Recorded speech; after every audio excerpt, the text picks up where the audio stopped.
Benjamin Ray back with you with another Lion Legends segment. Today, we're connecting with UNA's all-time career leader in rushing yards, a member of the 1993 National Championship team, a GSC Player of the Year, two-time All-American, Tyrone Rush. Tyrone, thank you for the time. It's great to catch up with you.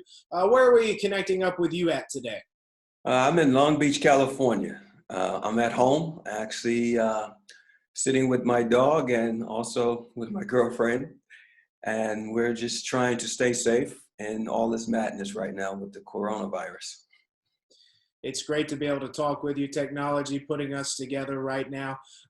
Let's talk a little bit about your career at North Alabama, some of your post-career activities as well, and we'll jump into your UNA career in just a second. But I want to open up. You've had quite the post-UNA career after finishing a highly decorated career at UNA. Let's talk through some of your experience post-UNA, starting with your time in the NFL. Okay. Yes, I was undrafted free agent with the Washington Redskins, end of 93.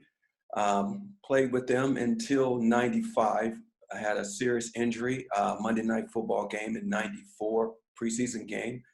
After that, got released, signed with the Green Bay Packers, went doing the training, preseason training, which they call the Fog League before, training camp starts. Then passed my physical on that.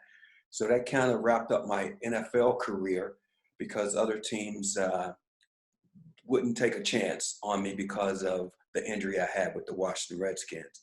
So I had another opportunity to go play in the CFL, the Canadian Football League, which I played with the Montreal Alouettes and the Hamilton Tiger Cats. Had a very successful season with the Alouettes and Tiger Cats. I decided to try to give it another shot in the NFL, so I got drafted by the Barcelona Dragons in the end of 96, 97 season, which I went to Atlanta where they actually had all of the tryouts. So before I even touched the field on that, the same thing happened to me again. A bunch of doctors came down, said that they wouldn't pass me on my physical due to the previous injury I had with Washington. So for then, I really thought, my career was ended, with football. So I decided to go to California, trying to get a fresh start. So I had an old coach that coached me in Canada, called me and asked if I wanted to play in this European league in Italy. And at the time, I was like, I never thought, Italy had American football. I knew soccer, but he was like, no, they have like a professional league, but it's growing. It's not really big at the time. So I went over there, had 4 successful seasons. Actually, if I had all the records I had over there and I had here in the NFL, I'd probably be in the NFL Hall of Fame right now, wearing a gold jacket. But it was fun. The teammates was awesome. And I ended my career in 2001 with football. And then got on this reality television show called Extreme Dodgeball, which it was like a professional dodgeball league.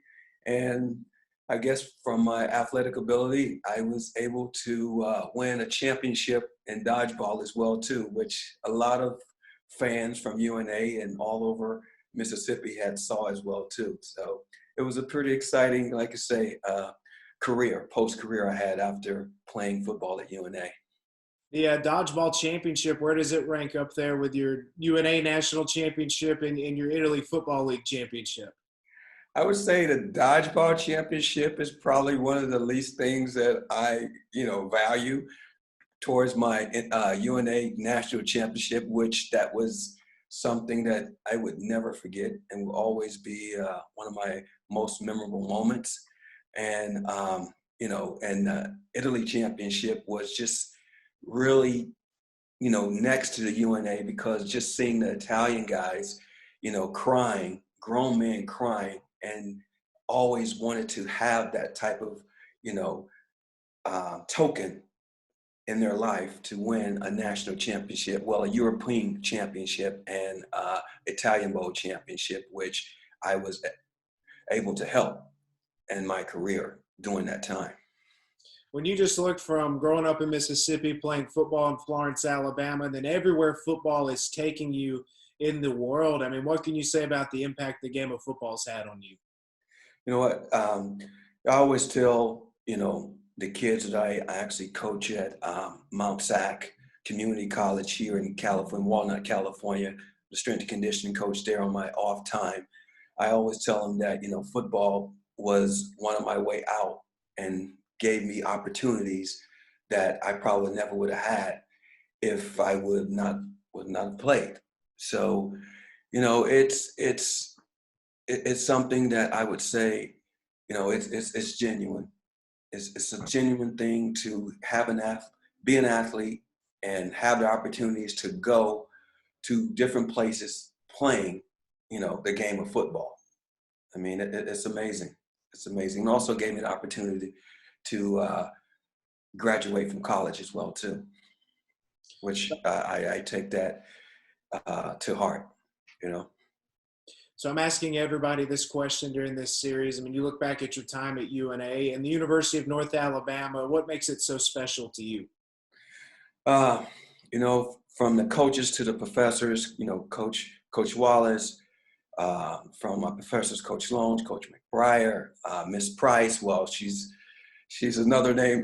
She has another different name now. But from those staff who actually took a young man who was kind of lost in his ways of the way he grew up and actually stuck with me and supported me and gave me an opportunity to say, hey, you know what? You are someone. And that transparent into the way I played football. It's like I ran with a purpose. It's not because I was just running, playing the game. It was because I was running for my family. And the things that I did at UNA playing football was because of how the people treated me there and made me feel like, I was someone.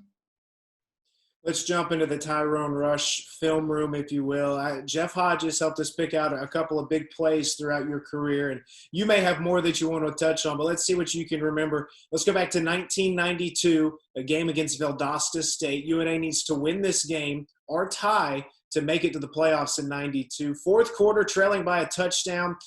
You take the football on a 4th and 1, and I've always heard about this legendary play. You actually jump over a defender to pick up the first down. UNA would score, I think, 3 plays later. But what do you remember about that particular play? It seems like yesterday. It was, I know Coach Wallace, he was like, I'm putting it in your hands. And I remember when I told my linemen, I said, just give me something. Just give me a little something. We're going to make this happen. We will not be denied.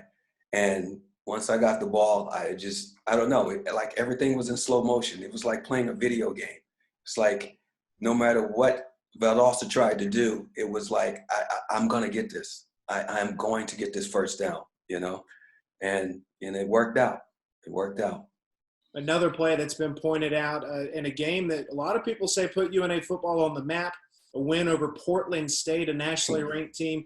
Trailing in that ball game once again, you had 137 rushing yards, 2 touchdowns as well. One of the touchdowns, you run into a pile. It looks like you've been stopped on the 1-yard line. Somehow you come out of it, take it into the end zone. You know the play I'm talking about, and what are some things you remember from it? Yeah, that was I think that was a 26 sweep. I remember telling Ron McKinnon and Israel and Marcus Hunter, I said, hey, just get the ball back. Get the ball back and let Cody and I and, Kenyatta, and at the time, and Brian Satterfield, I said, just get the ball back for us. And I said, and we'll make it happen. We'll make it happen. And I remember, oh man, this is pretty emotional. I remember when Coach Wallace, he looked at me and he said, I believe in you. And when he said that, I remember when me and Cody came to the huddle and Brian Satterfield, and we all looked at each other and Jeff Serball, and he said, and we all said to each other, hey, no matter what, we're going to make this happen. And I just told everybody, I said, you just do your job, I'll do mine. And I'll never forget when the linebacker, they just get brought all they had. And when they hit me, I almost fumbled because as soon as I got the ball, the linebacker hit me. And when he hit me, I don't know, just something just came over my body and just like, no, it's not going to end this way. And then once I was able to get him off, and I saw Brian like kind of like just looking at me, and the only thing I did was like shook him off. And then once I shook him off and ran to the end of the end zone, I just like, wow, I did it. I did it. I was like, I did it. Wow, I did it. I was like, we did it, guys. We did it. So that was a great feeling. That was a great feeling. You know, we all did our job, and it was just one of those things that, hey, you know, God said, hey, I'm not going to end it this way. And it ended well. It was a great story. It was a great story. You mentioned some of the names of some great players you played with: Cody Gross, Brian Satterfield, yourself. You know, there was one game in '93. Brian Satterfield breaks the rushing record. It's single game. 1 or 2 games later, you go and take the record back yourself. I mean, what was it like playing with so many talented guys? You know what? I mean, those are guys that it didn't start that season. It started during the summertime. I mean, we all made a pack, you know, even with the defense, Aaron McKinnon, Cody Gross, Brian Satterfield, so many others, our offensive linemen. I mean, you know, we all stayed in the summertime and we just worked out together. We ate together. I mean, it was like a wolf pack. And, you know, like if you put it right now, it'd be like the Avengers. It's like we was all in one, and we was all saying, you know, we're on the same page. And we believed in Coach Wallace. We believed in the coaching staff. We believed in our workouts. I mean, we all pushed each other. And that's one thing that we all felt. And once, I have to say, even when we got behind, I've never seen guys get upset. We just looked at each other and said, hey, make it happen. And that's what we did. And Coach Wallace and the coaching staff, they believed in whatever play they called. They knew that we was going to execute it. And that was the greatest thing about that season. You know, it's just like a bunch of guys that was hungry and would not quit for nothing. You wrapped up your career as UNA's all-time leading rusher, still the school record holder, the Gulf South Conference all-time leading rusher, but capping your career off in '93 with a national championship. I mean, was that just the cherry on top of it all? Oh man, yes. I mean, you know, it's something that any collegiate player would love to end their career with, especially in college, having a national championship under their belt and having a great, you know, college career while playing. I mean, you know, that's just something that, you know, I was fortunate to get and had great teammates to actually help me achieve that, you know, that goal. Tyrone, this has been great reminiscing. Is there anything else that jumps back to your mind as you think back on your career at North Alabama? You know, I just, one thing I have to say was that that put all the icing on the cake after winning a national championship and having a great career and being around great people and teammates was when I walked across that stage and got my degree. That just topped it all. And I have to say, I had great professors and teammates that I actually was very supportive doing that.